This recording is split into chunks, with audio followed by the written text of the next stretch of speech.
নমস্কাৰ মই বিংকু মোৰ চেনেল আপোনালোক সকলোকে স্বাগতম জনালো আশা কৰোঁ মোৰ সকলো ফ্ৰেণ্ড ভালে আছে ময়ো ভালে আছো ইয়াতে লৈছো সয়াবিন আজি ভাবিছো সয়াবিন বনাম গৰমত কি বনাম কি নবনাম তেনেকুৱা যেন লাগে আৰু পুই শাক আছে পুই শাক বনাম আজি বৰাবৰ মোৰ ভিডিওটো আৰম্ভ কৰিছো আৰু আপোনালোক যদি মোৰ ভিডিও বা ৰেচিপি যদি চাই ভাল পায় তেনেহলে চেনেলটো সাবস্ক্ৰাইব কৰি ল'ব কাষতে থকা বেল আইকনটো প্ৰেছ কৰি দিব আগতে মই কিন্তু সয়াবিনখিনি ভিজাই লম সয়াবিনখিনি গৰম পানী দি ভিজাই ল'ব পাৰে আৰু ৰাতিপুৱা যদি আমি এনে নৰ্মেল পানী ভিজাই থৈ দিও নিমখ তেতিয়াও কিন্তু সয়াবিনখিনি ধুনীয়াকৈ মানে সিজি যায় এতিয়া মই ভাবিছো নাই গৰম পানীতে ভিজাওঁ কাৰণ তো মোৰ দেৰি হৈ গ'ল মানে ঘৰৰ কাম কৰোঁতে লেট হৈ গ'ল এতিয়া ভাবিছো গৰম পানীখিনি বনাই লওঁ সয়াবিনকেইটা দিওঁ অলপ নিমখ চিমখ দি অলপ মানে ভিজিব দিওঁ মানে পুই শাকৰ চচৰিখনো বনাই লওঁ ইয়াত লৈছোঁ মই সয়াবিন ইয়াত দিলোঁ গৰম পানী এইখিনি ভিজে মানে মই পুই শাকখিনিও বনাওঁ আৰু এইখিনি ভিজে মানে 5-10 মিনিটমান ভিজি থ'লেই কিন্তু ধুনীয়াকৈ ফুলি উঠিব ইয়াত দিছোঁ অলপমান নিমখ দি সয়াবিনকেইটা ভিজাই লওঁ সয়াবিনত কিন্তু বহুত লেতেৰা থাকে ইয়াত আৰু যিমানে ভিজে সিমানে কিন্তু সয়াবিন সফ্ট হয় বনাওঁতে ইয়াতে মই লৈছোঁ পুই শাকখিনি ভালদৰে কাটি ল'ম আৰু দুটামান পাত থৈ দিম পুই শাকৰ কিন্তু বৰ খায়ো ভাল লাগে মই ডাঙৰ পাতকেইটা থৈ দিম এতিয়া আমাৰ ঘৰত শাক বহুতখিনি আছে সেইবাবে মানে সদায় এটা বেলেগ ৰেচিপি হ'লে ভাল হয় এনেকুৱাকৈ মই ডাঙৰ পাতখিনি এনেকুৱাকৈ থৈ দিছোঁ যাতে আৰু এদিন মই বৰ বনাব পাৰোঁ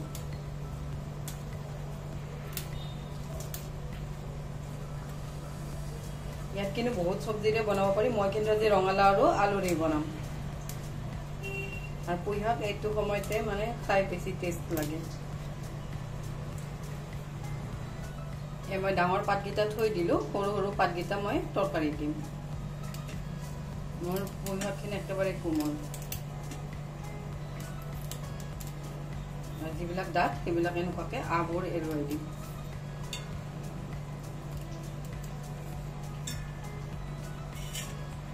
এয়া মই পুই শাকখিনি কাটি ল'লোঁ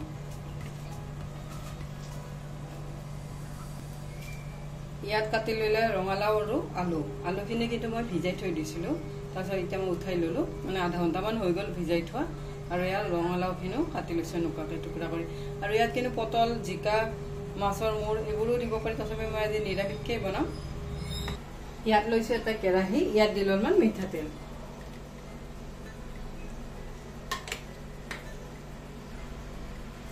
ইয়াত দিছোঁ পাঁচফোৰণ ইয়াত দিছোঁ এটা শুকান জলকীয়া এয়া মোৰ তেলখিনি গৰম হৈ গ'ল পাঁচফোৰণখিনিও গৰম হৈ গ'ল শুকান জলকীয়াটো ভাজি ল'লোঁ লৈ ইয়াতে মই দিম আলু এয়া মই আলুখিনি ভাজি ল'লোঁ লৈ ইয়াতে দিলোঁ ৰঙালাওখিনি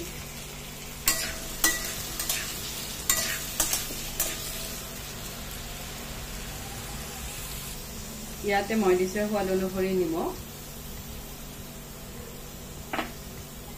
ইয়াতে দিছোঁ হালধি পাউডাৰ গোটেইখিনি ভালদৰে লৰাই দিছোঁ এয়া মই গোটেইখিনি ভালদৰে লৰাই দিলোঁ লৰাই ইয়াতে দিলোঁ শাকখিনি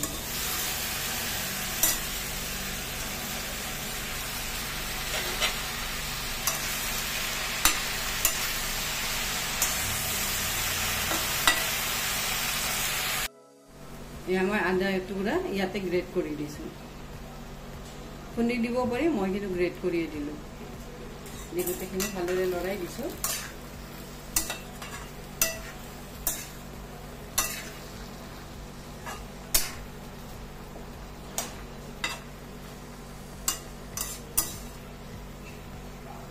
লৰাই মই এতিয়া এইখিনি ঢাকি দিম যেতিয়ালৈ সিদ্ধ নহয় এতিয়া কিন্তু গেছৰ ফ্লেমটো একেবাৰে ল' কৰি দিছোঁ ল' ফ্লেমতে এইখিনি বনাই লওঁ এয়া মোৰ পুই শাকখিনি ৰেডি হৈ গ'ল আৰু মই অলপ শুকান কৰি লৈছোঁ ইয়াৰ ওপৰত দিছোঁ অলপমান ভাজা মছলা এইবোৰ ৰেচিপি কিন্তু মোৰ চেনেলতে দিয়া আছে চব মছলা পাতি মই যিবোৰ মানে বনাওঁ মই যিবোৰ ঘৰত ব্যৱহাৰ কৰোঁ চব মছলা কিন্তু মই মোৰ চেনেলত দিয়া আছে দি এইখিনি ভালদৰে লগাই দিছোঁ আৰু ভাজা মছলা দিলে গোন্ধটো কিন্তু খুব ধুনীয়া হয় বেলেগ মছলাৰ আৰু দৰকাৰেই নাই এয়া মোৰ সয়াবিনখিনি ভালদৰে ভিজি গ'ল মই এইখিনি 3-4 বাৰমান ধুই ল'ম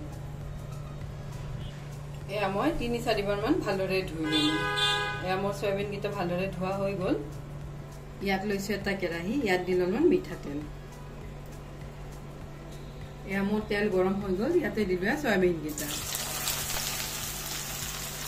সয়াবিনকেইটা মই অলপ ভাজি ল'ম।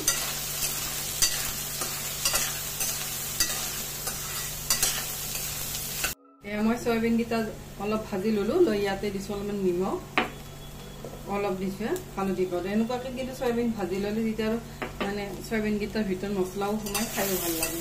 আৰু ল'ৰা ছোৱালীবিলাকে এনেকুৱাকৈ সয়াবিন বনাই দিলে খুব ভাল পায়। এই মই গোটেইকেইটা সয়াবিনে এনেকুৱাকৈ ভাজি লৈছোঁ। এইবোৰ কেৰাহীত বনালে কিন্তু অলপ তলত লাগি ধৰে, কলা কেৰাহীত বনালে লাগি নধৰে। মই গোটেইকেইটা সয়াবিনে এনেকুৱাকৈ ব্ৰাউন ব্ৰাউন কৰি ভাজি ল'লোঁ। এয়া মোৰ সয়াবিনকেইটা ফ্ৰাই কৰা হৈ গ'ল। মই এতিয়া বাতিটোত উলিয়াই লৈছোঁ।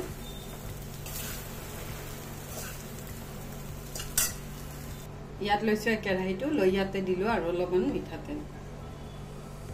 ইয়াতে দিছোঁ লং, ইলাচি আৰু অলপ দিলোঁ দালচেনি। ইয়াতে দিলোঁ পিঁয়াজ। এয়া মই পিঁয়াজখিনি অলপ ভাজি ল'ম।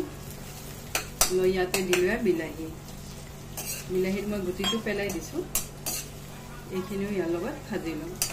যিমানে আমি এইবোৰ ভাজি বনাওঁ সিমানে কিন্তু আঞ্জাখন বেছি টেষ্টি হয়। ইয়াত দিছোঁ অলপমান আদা আৰু নহৰু। ইয়াতে মই দিছোঁ দুটামান কাজু। ইয়াৰ লগত গোটেইখিনি ভাজোঁ। এয়া মই গোটেইখিনি মছলাই ভালদৰে ভাজি ল'লোঁ। লৈ ইয়াতে লৈছোঁ এটা মিক্সাৰ জাৰ। ইয়াতে মছলাখিনি দি দিছোঁ। দি এইখিনি মই মিহিকৈ পেষ্ট কৰি ল'ম। এইখিনি কিন্তু গৰম আছে, সেইবাবে মই 2 টুকুৰামান ইয়াতে বৰফ দি ল'ম। ইয়াত দিলোঁ 2 টুকুৰামান বৰফ দি ল'লে আৰু মানে পেষ্ট কৰোঁতে উৰিও নাযায় আৰু মানে গৰমো নালাগে। আৰু কেতিয়াবা কিন্তু মিক্সাৰ জাৰৰ ঢাকন খুলি যায়, সেইবাবে মই বৰফ দি লৈছোঁ। বৰফ দি ল'লে তেতিয়া ঢাকনখন আৰু খোলা নাযায়। এতিয়া এইখিনি মিহিকৈ পেষ্ট কৰি ল'ম। এয়া মই এইখিনি মিহিকৈ পেষ্ট কৰি ল'লোঁ। এয়া পেষ্টটো ইয়াতে দি দিলোঁ। ইয়াতে মই দিছোঁ সোৱাদ অনুসৰি নিমখ। আৰু এতিয়া কাজু দিছোঁ বাবে পেষ্টটো কিন্তু লগে লগে লৰাই থাকিব লাগিব, নহ'লে তলিত লাগি থাকিব। মই গোটেইখিনি নিমখ দি ভালদৰে ভাজি লৈছোঁ। মই সয়াবিন ভাজোঁতেও নিমখ দিছোঁ। ইয়াতে দিলোঁ হালধি পাউডাৰ। ইয়াতে দিছোঁ ধনিয়া পাউডাৰ। ইয়াতে দিছোঁ জিৰা পাউডাৰ। ইয়াতে দিছোঁ ৰঙা জলকীয়া পাউডাৰ। মই গোটেইখিনি মছলাই ভালদৰে লৰাই দিছোঁ।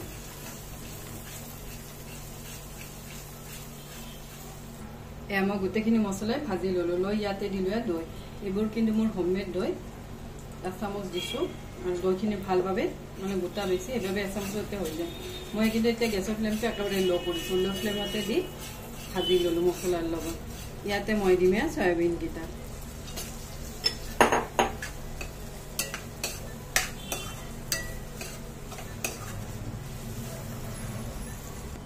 মই সয়াবিনকেইটাও ভাজি ল'লোঁ মছলাৰ লগত। লৈ ইয়াতে দিলোঁ মিক্সাৰ জাৰটো আখলি পানী।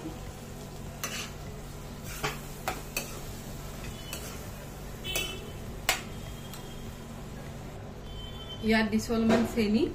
দৈ দিলে কিন্তু অলপ চেনি দিলে বেলেঞ্চটো মানে সোৱাদৰ বেলেঞ্চটো ঠিক থাকে। সেইবাবে মই মানে দৈ দিয়া বস্তুত মানে নিৰামিষ তৰকাৰীত অলপমান মানে চেনি দিওঁ।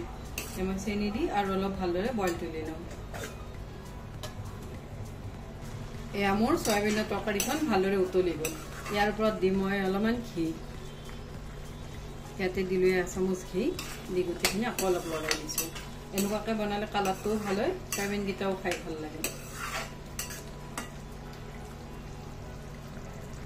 ইয়াৰ ওপৰত দিলোঁ অলপমান ধনিয়া পাত। এয়া মোৰ ৰেডি হৈ গ'ল সয়াবিন কাৰী। বনালে মই সৰু আমৰ চাটনি। এইটো কিন্তু মই চৰ্টত দিম, মানে এইটো আচাৰ ইনষ্টেণ্ট লগে লগে খাব পাৰি। আৰু এইটো হ'ল পুঁই শাকৰ চচৰি। এয়া হ'ল সয়াবিন কৰি। এয়া যে 3টাই বনালোঁ। এইটো চৰ্টত দি দিম, বাকী 2টা মই লঙত দি দিম। এনেকুৱাকৈ যদি আমি ইনষ্টেণ্ট আমৰ আচাৰ বনাওঁ তেতিয়াহ'লে 1 মাহলৈ ভালে থাকিব। আৰু যিটো আমি ৰ'দত দি বনাওঁ তেতিয়া কিন্তু 1-1.5 বছৰলৈ ভালে থাকিব। মই সেইটো আপোনালোকৰ লগত শ্বেয়াৰ কৰিম। আজি কিন্তু মই লগে লগে খাবৰ বাবে এইটোৱে বনালোঁ। আৰু আপোনালোকে মোৰ ৰেচিপি বা মোৰ ভিডিঅ'বোৰ যদি চাই ভাল পায় মোক কমেণ্ট ছেকশ্যন লিখি জনাব। আজিৰ বাবে আহোঁ, থেংক ইউ, বাই।